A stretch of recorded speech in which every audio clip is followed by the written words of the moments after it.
नहमदुहु व नुसल्ली अला रसूलिहिल करीम अम्मा बाद औज़ु बिल्लाहि मिनश शैतानिर रजीम बिस्मिल्लाहिर रहमानिर रहीम रब्बि इश्रह ली सदरी व यस्सिर ली अमरी वहलुल उक़दतम मिन लिसानी यफ़क़हू क़ौली सदक़ल्लाहुल अज़ीम। बिस्मिल्लाहिर्रहमानिर्रहीम। अज़ीज़ तलबा तालिबात, मोहतरम साज़ा कराम और न्यू नॉलेज अकेडमी के नाज़रीन, अस्सलामु अलैकुम व रहमतुल्लाहि व बरकातुहू।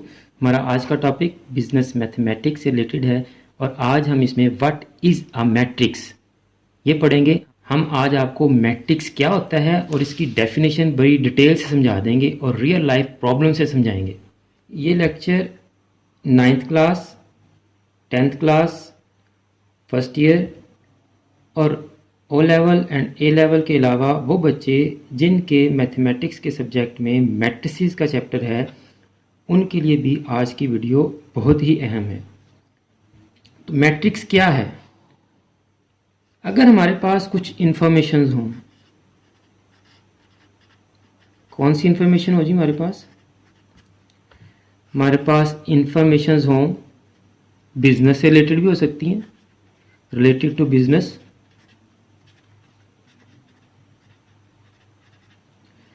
हमारे पास रियल लाइफ की भी इंफॉर्मेशन हो सकती हैं, रियल लाइफ प्रॉब्लम्स की भी,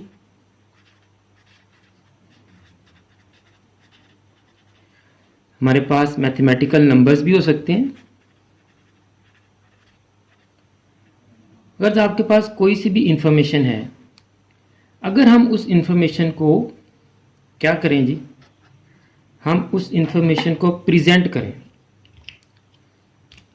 उस इंफॉर्मेशन को एक्सप्रेस करें, उसको क्या करें, इंफॉर्मेशन को प्रेजेंट करें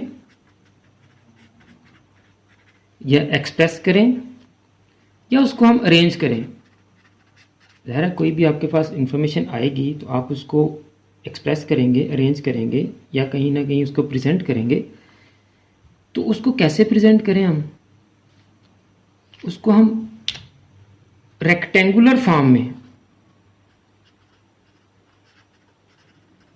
या ब्लॉक फॉर्म में या टेबुलर फॉर्म में उसको एक्सप्रेस करें या प्रेजेंट करें या अरेंज करें। किसको? इंफॉर्मेशन को। कौन सी इंफॉर्मेशन? कोई भी इंफॉर्मेशन हो सकती है, बिजनेस से रिलेटेड, रियल लाइफ से रिलेटेड, मैथमेटिकल नंबर्स हो सकते हैं। अच्छा जी, इंफॉर्मेशन को हमने प्रेजेंट भी कर लिया, किसमें? रेक्टेंगुलर फॉर्म में। और फॉर्म कैसी होनी चाहिए? रोज एंड कॉलम्स की फॉर्म में। लें जी, ये आपकी सादा तरीन डेफिनेशन बन गई और आपको मैट्रिक्स समझ भी आ गया होगा। मैट्रिक्स है क्या? कोई भी इंफॉर्मेशन हमने प्रेजेंट करनी है रेक्टेंगुलर, टेबुलर या ब्लॉक फॉर्म में, और उसमें फॉर्म कैसी होगी? हमने इंफॉर्मेशन को रोज़ एंड कॉलम्स की सूरत में लिखना है। रोज़ एंड कॉलम्स बच्चे मिक्स कर जाते हैं कि क्या रोज़ हैं और क्या कॉलम्स हैं। जैसे मैं ये इंफॉर्मेशन यहाँ लिख रहा हूँ 1 3 5 6। अच्छा जी, लेकिन जैसे आपने पढ़ा होगा, यहाँ मैं एक बात बताता चलूँ आपको। आपने सेट पढ़े थे, सेट के लिए हम ये करली ब्रैकेट्स यूज़ करते थे। फिर कुछ बच्चों ने ऑर्डर्ड पेयर पढ़े होंगे। ऑर्डर पेयर के लिए हम कौन सी ब्रैकेट यूज़ करते हैं? पैरेंथेसिस। इसलिए मैट्रिक्स की जो इन्फॉर्मेशन होती है उसको हम इनक्लोज करते हैं स्क्वायर ब्रैकेट में। उसके लिए कौन सी ब्रैकेट यूज़ करते हैं? हम स्क्वायर ब्रैकेट यूज़ करते हैं। तो ये स्क्वायर ब्रैकेट में हमने इन्फॉर्मेशन को इनक्लोज कर दिया, लिख दिया, अरेंज कर दिया। अब रोज एंड कॉलम्स क्या हैं कि आप जब भी कोई क्वेश्चन करते हैं, क्वेश्चन में आपने डिफरेंस लिखना हो या कुछ डाटा लिखना हो, तो टीचर कहे या आपके खुद माइंड में आए जी कॉलम बनाए, तो कैसे बनाते हैं कॉलम? भला ऐसी लाइनें लगा के कॉलम बनाते हैं ना जी। तो इसका मतलब जो इन्फॉर्मेशन आपने ऐसे लिखी है ये क्या होगा? आपका कॉलम। इसको हम C1 कह लेते हैं। और ये क्या हो गया? आपका C2 हो गया। और जो इन्फॉर्मेशन आपने ऐसे लिखी है लाइनों की सूरत में, इनको हम क्या कहते हैं? रोज़ कहते हैं। ये रो 1 हो गई और ये रो 2 हो गई। समझ आ गई? अच्छा, सेटों पे जब जाएं हम, तो आपको पता है कि हम सेटों को जब एक्सप्रेस करते थे, उनको हम कोई भी नाम देते थे, उनको हम डिनोट करते थे, तो इंग्लिश के कैपिटल लेटर से डिनोट करते थे। याद आया आपको? इसी तरह मैट्रिसेस को भी हम इंग्लिश के कैपिटल लेटर से ही डिनोट करेंगे। किसी मैट्रिक्स का कोई नाम रखना है तो उसको इंग्लिश के कैपिटल लेटर्स ABCD वगैरह से डिनोट करेंगे। अच्छा, इधर जी आपके पास सेट के अंदर जो भी इंफॉर्मेशन लिखी होती थी उसको हम सेट के क्या कहते थे जी? एलिमेंट्स कहते थे। यहाँ भी जो मैट्रिक्स के अंदर इंफॉर्मेशन लिखी है इसको हम एलिमेंट ही कहेंगे, या इसको हम एंट्रीज कह देते हैं कि जी ये मैट्रिक्स की एंट्रीज हैं। अच्छा जी, मैट्रिक्स को हमने डिनोट भी कर दिया, उसके एलिमेंट्स भी बता दिए। अब ये जो रोज़ एंड कॉलम्स की जो तादाद होती है ना, इससे हमें किसी भी मैट्रिक्स के ऑर्डर का पता चलता है। इससे हमें क्या पता चलता है? किसी भी मैट्रिक्स के ऑर्डर का पता चलता है, या ऑर्डर हमें ये बताता है कि किसी मैट्रिक्स में कितनी रोज़ और कितने कॉलम्स हैं। यानी ऑर्डर में हमेशा ऑर्डर आपका होता है M, इसको क्रॉस पढ़ते हैं N फॉर्म में। मैट्रिक्स की रोज़ और कॉलम्स की तादाद बताने के लिए हम जो लेटर यूज़ करते हैं वो M और N होते हैं। M किसको शो करता है? रोज़ को। और N किसको शो करता है? नंबर ऑफ कॉलम्स को। ओके हो गया जी। बिल्कुल उसी तरह जैसे यहाँ हमने 2 नंबर लिखे होते हैं ऑर्डर्ड पेयर में। जिन बच्चों ने ऑर्डर्ड पेयर पढ़ा है उनको पता होगा कि ये फर्स्ट नंबर किसको रिप्रेजेंट करता है जी? हाँ जी, X को। और सेकंड नंबर किसको? Y को।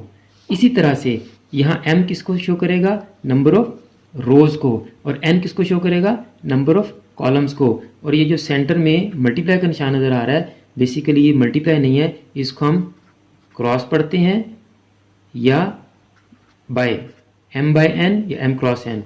तो इस मैट्रिक्स की कितनी रोज़ हैं जी? पहले हमने रोज़ की तादाद लिखनी। जैसे यहाँ ऑर्डर पेयर में पहले X होता है, बाद में Y होता है, यहाँ भी हमने पहले रोज़ की तादाद लिखनी है। तो कितनी रोज़ हैं जी?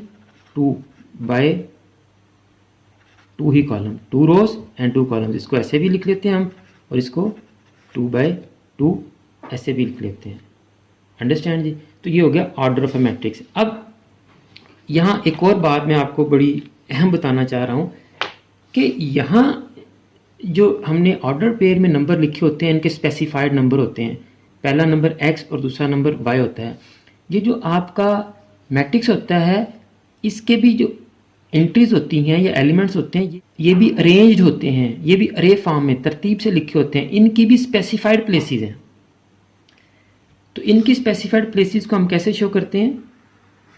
जैसे ये वाली जो प्लेस है, अगर आप देखें तो ये 1 जो है, इसकी रो कौन सी वाली है? पहली। और इसका कॉलम कौन सा है? पहला। यानी यहाँ पे जो भी एंट्री लिखी जाएगी वो उसको हम A11 से शो करेंगे। इसी तरह ये जो 3 है, इसको अगर आप देखें तो ये 3 कौन सी रो में है? पहली रो में। और इसका कॉलम कौन सा है? दूसरा। तो यहाँ जो भी एंट्री लिखी जाएगी वो देखें, पहली रो और दूसरा कॉलम। और ये 5 जो है, ये दूसरी रो में और पहले कॉलम में, तो इसको लिखेंगे 2 1। इसी तरह 2 2, 6 दूसरी रो और दूसरा कॉलम। अंडरस्टैंड जी? एक और मैट्रिक्स में लिखता हूँ 3/3 का, उससे आपको मज़ीद क्लैरिफिकेशन हो जाएगी। और यहाँ मैंने आपको एक और अहम चीज़ बतानी है जो आपको बहुत कम पता होगी। यहाँ कौन सी एंट्री आएगी जी? A11, यानी ये वाली एंट्री पहली रो में और पहले कॉलम में होगी। और यहाँ जो एंट्री आएगी पहली रो और दूसरे कॉलम में। और यहाँ जो एंट्री आएगी, पहली रो चल रही है और कॉलम कौन सा हो गया? तीसरा हो गया। इसी तरह नीचे आ जाएं। अब ये पहली रो थी, अब ये यहाँ जो एंट्री लिखेंगे इसकी रो कौन सी बनती है? Second row. और कॉलम इसका कौन सा बनता है जी? पहला कॉलम। और यहाँ जो एंट्री आएगी, सेकंड रो सेकंड कॉलम। और यहाँ जो एंट्री आएगी, सेकंड रो थर्ड कॉलम। यहाँ जो एंट्री आएगी, first row second row and third row. तो थर्ड रो और कॉलम फर्स्ट। और यहाँ वाली एंट्री होगी, इसको कहेंगे 3 2, और ये हो जाएगी आपकी 3 3। अब यहाँ मैंने आपको डायगोनल ऑफ अ मैट्रिक्स समझाना है। आपको अक्सर बता दिया जाता है कि जी ये डायगोनल होता है। तो बंदा पूछे ये क्यों नहीं हो सकता डायगोनल? आपको बताता हूँ मैं क्यों नहीं हो सकता। ये दोनों डायगोनल ही हैं, क्योंकि एक स्क्वायर या रेक्टेंगल के दो डायगोनल होते हैं, एक ये भी डायगोनल है, ये भी। लेकिन इस वाले डायगोनल को हम प्रिंसिपल डायगोनल कहते हैं। इस वाले डायगोनल को क्या कहते हैं हम? प्रिंसिपल डायगोनल कहते हैं। वो क्यों? क्योंकि इसमें जो एंट्रीज होती हैं, यहाँ देखें ज़रा, इन एंट्रीज में, इस डायगोनल की एंट्रीज में और इस डायगोनल की एंट्रीज में आपको कोई फर्क नजर आ रहा है?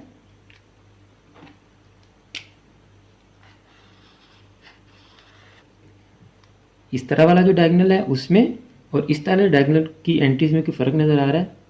हाँ जी। ये जो प्रिंसिपल डायगोनल है, इसकी जितनी भी एंट्रीज हैं, इनकी रोज और कॉलम सेम है। ये देखें, 1 1 2 2, 1 1 2 2 एंड 3 3। इसलिए जब भी हम डायगोनल की बात करते हैं मैट्रिक्स में, तो वो इस तरह वाली एंट्रीज की ही बात करते हैं, क्योंकि ये प्रिंसिपल डायगोनल होता है। डायगोनल होता है तो ये भी है, लेकिन इसको हम हमेशा काउंट करते हैं। क्यों? इसमें स्पेसिफिक एंट्रीज हैं, क्योंकि इसमें ख़ास एंट्रीज हैं।